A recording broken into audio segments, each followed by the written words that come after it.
This is where we get into the weeds, and this is really the innovative stuff that gets me out of bed in the morning.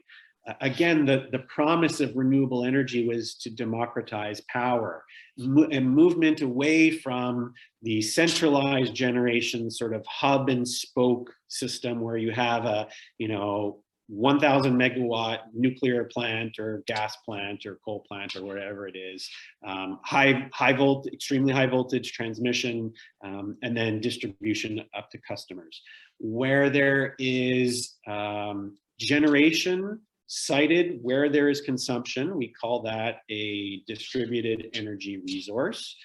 And this is the trend where it is increasingly possible for customers, whether you're talking about a homeowner, a school, a fire hall, or a widget factory, for customers to actually go off the grid at a competitive rate, where those systems in the past were really far more expensive than grid power.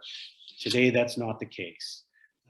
It opens up opportunities for network effects that are very, very interesting.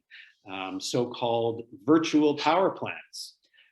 As a single site, someone who has 5, 10 kilowatts, what have you, of solar, you're really limited in what you can do with that.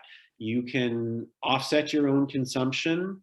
You can sort of time the different rates. It's more expensive to use power at this hour and less at that. But beyond that, there's really not a lot going on there.